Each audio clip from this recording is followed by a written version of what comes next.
Hey everyone. I'm Ellen. I'm 47, divorced, ordinary life.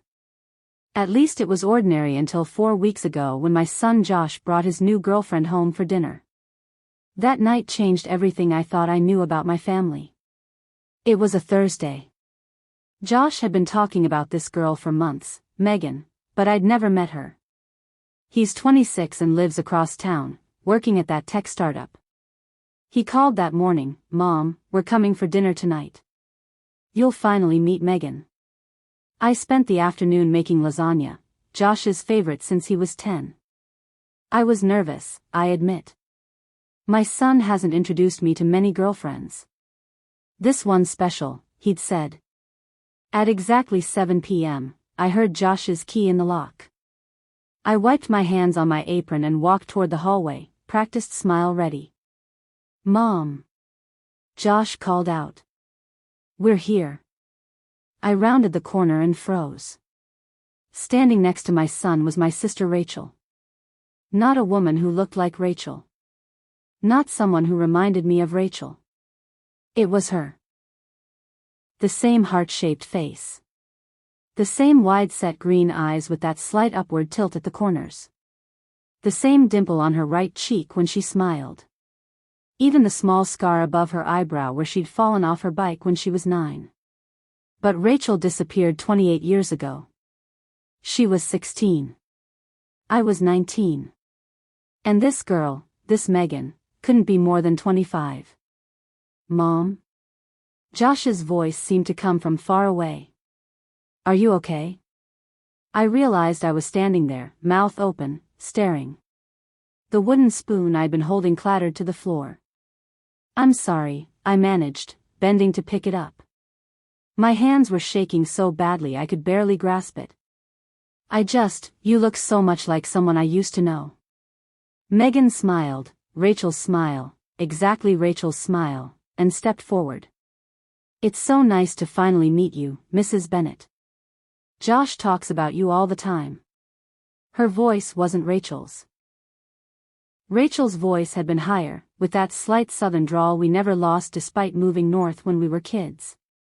"Please, call me Ellen," I said automatically, accepting her outstretched hand. Her grip was firm, confident. Rachel had been shy about touching people, always offering a half-hearted handshake. Not Rachel, then. But the resemblance, it was impossible. "Dinner smells amazing," Josh said, breaking the awkward silence. Yes, it's almost ready," I stammered. "Make yourselves comfortable. I need to check on something in the kitchen." I escaped back to the stove, gripping the counter to steady myself. My heart was hammering so hard I could feel it in my throat. Rachel has been gone for 28 years. The police investigation went cold after 6 months. No body was ever found. No witnesses came forward. She simply vanished on her way home from swim practice one April afternoon. And now her doppelganger was sitting in my living room, dating my son. I took 3 deep breaths, the way my therapist had taught me years ago. Coincidence. It had to be a coincidence. People have lookalikes. Doppelgangers. It happens. But the scar. That small, crescent-shaped scar above her right eyebrow. How could that be a coincidence?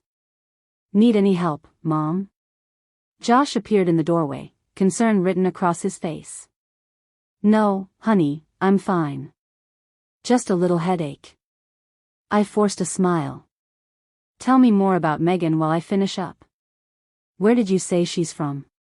"Portland, originally," Josh said, leaning against the counter. "But she moved around a lot as a kid. Her mom was in the military." "Her mother's name?" Josh gave me a strange look. "Diana, I think." "Why?" "Not Rachel, then." Rachel would have been way too young to have a daughter Megan's age anyway. What was I thinking? "Just curious," I said, taking the lasagna out of the oven. "She just reminds me so much of someone." "Who?" Josh asked. I hesitated. Josh knew about Rachel, of course. I'd told him about my missing sister when he was old enough to understand. But I rarely spoke about her. The pain, even after all these years, was still too raw. "Aunt Rachel," I said quietly. Josh's eyes widened. "Your sister? The one who disappeared?" I nodded. "That's weird," he said slowly. "Should I be worried that you think my girlfriend looks like your long-lost sister?" I forced a laugh. "No, of course not. It's just a strong resemblance." Caught me off guard. But all through dinner, I couldn't stop staring at Megan. Every gesture, every expression, it was like watching a ghost. The way she tucked her hair behind her ear. The way she tilted her head when she listened intently to Josh. Even the way she held her fork. "So, Megan," I said, trying to sound casual, "Josh mentioned you moved around a lot growing up. Military family?" "Yes," she nodded. "I hope you'll come back soon." After they left, I went straight to the storage closet and pulled out the old photo albums I hadn't looked at in years. There she was, Rachel at 16, smiling at the camera in her blue swimsuit, her wet hair slicked back, that distinctive scar visible above her eyebrow. I pulled out my phone and went to Josh's Instagram page, finding a recent photo of him and Megan. I placed it next to Rachel's picture. The resemblance was beyond uncanny. It was exact. But how could that be? Rachel would be 44 now, not 25. And Megan had a mother who wasn't Rachel, who had recently died, unless. I sat up half the night, possibilities racing through my mind, each more unlikely than the last. By morning, I knew I had to find out more. I called Josh at work the next day. "Honey, I was wondering if you could help me with something at the house this weekend. The gutters need cleaning, and my back's been acting up." "Sure, Mom," he said. "Saturday okay? Around noon?" "Perfect. And Josh? Would you mind coming alone? I'd love to have some mother-son time." There was a pause. Sure. Everything okay?" "Fine," I lied. "Just miss having you to myself sometimes." That Saturday, as Josh balanced on a ladder cleaning out leaves, I casually broached the subject. "You know, I can't get over how much Megan looks like Rachel." "Yeah, it's pretty crazy," he agreed, dropping a handful of wet leaves into a garbage bag. "But you know what they say, everyone has a doppelganger somewhere." I replied noncommittally. "Do you happen to know when Megan's birthday is?" "November 18th, Josh said. "Why?" "Just curious." "And what year was she born?" Josh climbed down the ladder, giving me a suspicious look. 1999, Mom, what's this about?" 3 years after Rachel disappeared. It was possible. Just barely possible. "Nothing," I said quickly.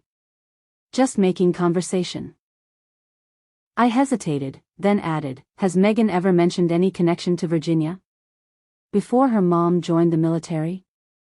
"I don't think so," Josh frowned. "Mom, seriously, what's going on?" I sighed. "I know this sounds crazy, but the resemblance is so strong, and there's the scar, and..." "Wait," Josh cut me off. "Are you suggesting that Megan is somehow related to Aunt Rachel? Like, what, her daughter or something?" Hearing it out loud did sound absurd. "I don't know," I admitted. "Probably not. It's just... I can't shake this feeling." Josh's expression softened. "Mom, I get that seeing Megan must have been a shock. But she's not connected to Aunt Rachel. It's just a weird coincidence." "You're probably right," I conceded. But I couldn't let it go. Over the next week, I did something I'm not proud of. I researched Megan online. It wasn't difficult, people put their whole lives on social media these days. I found her Facebook page, Instagram, even her LinkedIn profile.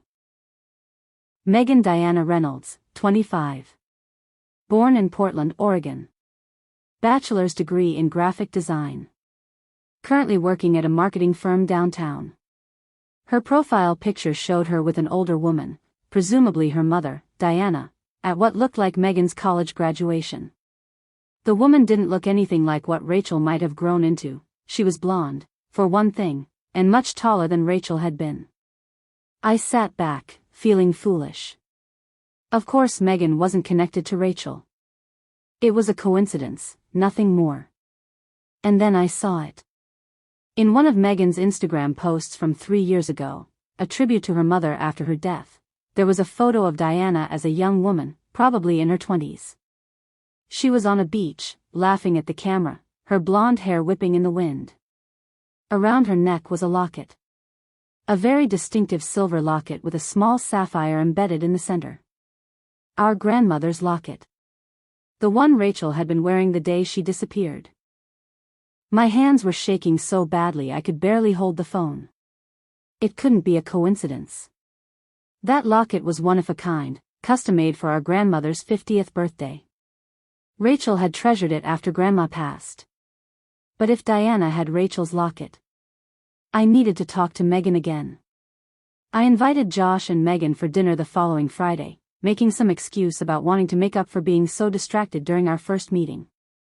Josh sounded relieved. I think he'd been worried I didn't like his girlfriend. This time, I was prepared for the shock of seeing Rachel's face. Or at least, I thought I was. But when Megan walked through the door, my heart still lurched painfully in my chest. "These are for you," she said, handing me a bouquet of yellow roses. My favorite. Rachel's favorite too. "Thank you," I managed. "They're beautiful."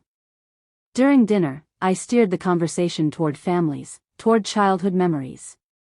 "Do you have any keepsakes from your mother?" I asked Megan as casually as I could. She looked surprised by the question but nodded. "A few things. Some jewelry, mostly."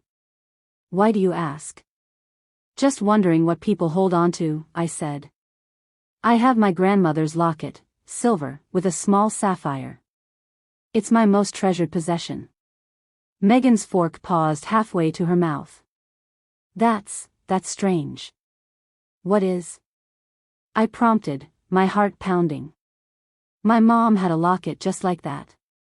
Silver with a sapphire. She wore it all the time." Josh was looking between us with growing confusion. "Okay, what am I missing here?" I took a deep breath. "Megan, I saw a photo on your Instagram. Of your mother wearing that locket." She frowned. "You looked me up online?"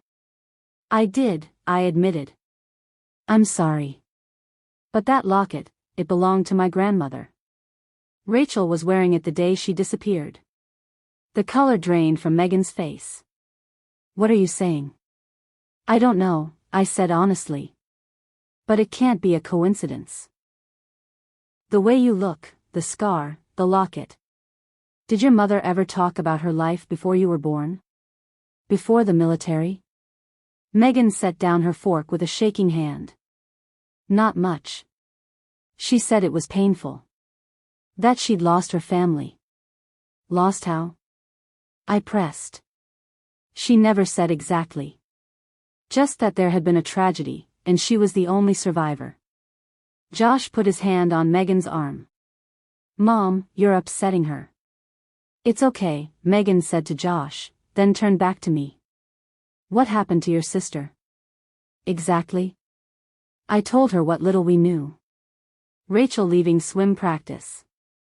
The last sighting of her at the convenience store 3 blocks from our house, buying a soda. Then nothing. Her swim bag found abandoned by the side of the road the next day. The massive search that followed. The gradual loss of hope. When exactly did she disappear? Megan asked, her voice barely above a whisper. April 12, 1996, I said. She went very still. That's my mother's birthday. The room seemed to tilt around me. What? My mother's birthday was April 12th. She always said it was her second birthday, the day her new life began. Josh looked stunned. What the hell is happening right now? I don't know, I said, my voice shaking. But Megan, is there any chance, is it possible that your mother was actually my sister? That's impossible, Megan protested, but she didn't sound convinced. My mom was Diana Reynolds. She grew up in Portland. Do you have her birth certificate? I asked. Megan hesitated. I've never seen it, actually. I have her death certificate, her military records, but nothing from before. What about photos? Of her as a child? With her parents? There's only one, Megan said slowly. With a couple she said were her parents. But it's just one photo. She said most were lost in a fire. Could I see it? I asked gently. Megan pulled out her phone, scrolled through it, and handed it to me. The photo showed a young blonde woman, recognizably Diana, standing with an older couple in front of a Christmas tree. I didn't recognize the couple. They weren't our parents. Do you have any photos of your sister? Megan asked, her voice small. From before? I nodded and went to get the photo album. I opened to a page with several pictures of Rachel in the months before she disappeared. Her 16th birthday. Christmas morning. A day at the beach. Megan stared at the photos for a long time, her face unreadable. The thing is, she said finally, my mom had a scar on her head. Here. She touched a spot at her hairline. She said it was from a car accident when she was younger. But she wouldn't talk about it. A head injury. Memory loss. It was possible. Wasn't it? Megan, I said carefully, I know this is a lot to take in. But I think your mother might have been Rachel. My sister. Tears welled in Megan's eyes. But why wouldn't she have come back? If she was your sister, why would she have stayed away? Maybe she couldn't remember, I suggested gently. A traumatic head injury can cause memory loss. Maybe she didn't know who she was or where she came from. Or maybe she was running from something, Josh added quietly. Maybe something happened that day, something that scared her so badly she felt she couldn't go home.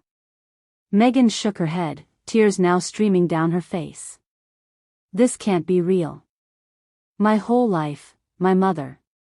I'm so sorry, I said, reaching for her hand. I shouldn't have sprung this on you like this. No, she said, wiping at her tears. I want to know the truth. If she was Rachel, then that means we're family, I finished for her. The realization hung in the air between us. There's a way to find out for sure, Josh said after a moment. A DNA test. Megan and I looked at each other across the table. If Rachel was her mother, we would share DNA, I would be her aunt. Okay, Megan said finally. Let's do it. We ordered the tests that night. The next 2 weeks were agonizing. Megan and I met for coffee several times, sharing stories, looking for connections. She told me everything she could remember about her mother, Diana's love of swimming, Rachel had been on the swim team, her habit of singing in the shower, Rachel too, her fear of thunderstorms, just like Rachel. Diana had been 20 years old, according to her military records, when she enlisted in 1999, the year Megan was born. 3 years after Rachel's disappearance. The age fit. Everything fit. Except for why. Why would Rachel create a new identity? Why never come home? The answer came from an unexpected source. Megan brought a small box to my house one evening, things she'd saved after her mother's death. Among them was a journal, started shortly after Diana joined the military. I've never read it, Megan admitted. It felt too private. But I think we need to. Together, we opened the journal. The first entry was dated June 15, 1999. Megan is 3 months old today. So perfect, so innocent. I look at her and know I made the right choice. He can never find us now. We're safe, asterisk. We read on, flipping through pages of a young mother's thoughts, hopes, fears. And then, an entry from April 12, 2004. 8 years since that day. 8 years since he took everything from me. My name, my family, my memory. When I close my eyes, I still see fragments, a blue gym bag, a red car, a hand over my mouth. The doctors say I may never remember everything. Maybe that's a blessing, asterisk. I couldn't breathe. She was attacked, I whispered. Abducted. Further entries painted a clearer picture. Diana/Rachel had suffered a traumatic head injury during an abduction. She'd escaped somehow, but with severe memory loss. Pregnant and afraid, she'd created a new identity rather than try to return to a life she couldn't remember. Over the years, fragments of memory had returned. Enough for her to know she'd been someone else once, but never enough to find her way back. Sometimes I dream of a girl with my face, asterisk, she wrote in one entry. Asterisk, we're laughing together, sharing secrets. A sister? I think I had a sister. But searching feels dangerous, even now. What if he's still out there, asterisk. The DNA test results arrived a few days later. They confirmed what we already knew in our hearts. Megan and I shared enough DNA to be aunt and niece. Rachel had been Diana. Diana had been Rachel. Who's my father? Megan asked quietly as we sat with the results before us. Does the journal say? I shook my head. Only that he hurt her. That she was afraid of him. Megan nodded, her face somber. I always wondered. Mom would never talk about him. We may never know, I said gently. I think I'm okay with that, Megan replied. There was one more revelation waiting for us in Diana's belongings. A sealed envelope addressed to Megan, to be opened only after Diana's death. Inside was a letter and a small key. The letter read. My dearest Megan, asterisk. If you're reading this, I'm gone. And there are things you need to know, asterisk. Before I was Diana Reynolds, I was someone else. Someone I can't fully remember, though I've tried. When you were little, you asked why we didn't have family like other people. The truth is, we did. Somewhere, asterisk. I've never been brave enough to search for them. The fear has been too great. But you deserve to know your history, your family, asterisk. The key enclosed opens a safety deposit box at First National Bank, downtown branch. Inside is everything I've remembered over the years, everything I've been able to piece together about who I was before, asterisk. I'm sorry I couldn't be braver. Sorry I couldn't give you the extended family you deserved. I hope someday you'll understand why I stayed hidden, asterisk. I love you more than life itself, asterisk. Mom, asterisk. The safety deposit box contained newspaper clippings about Rachel's disappearance, a hand-drawn map of our old neighborhood, and a small notebook filled with fragmented memories, brief flashes of her life as Rachel. And at the bottom, wrapped in tissue paper, was our grandmother's locket. When Megan placed it around my neck, hands trembling, I felt like a circle had finally closed. She remembered more than she let on, I said, touching the locket. She knew who she was, at least partly. But she was too scared to come back, Megan added. The important thing, I said, taking her hands in mine, is that part of her did come back. Through you. Josh and Megan are still together. Sometimes I catch myself staring at her, seeing echoes of my sister in her smile, her laugh, the way she moves her hands when she talks. I'll never get Rachel back. I'll never know exactly what happened that April day or who was responsible. But I've found a piece of her I never knew existed, her daughter. My niece. When people ask how Josh and Megan met, we share a look, the three of us, a private understanding passing between us. Fate, we say. And it's the truth. What else could have led my sister's daughter back to me, 28 years after Rachel disappeared. Some circles are meant to close, no matter how long it takes.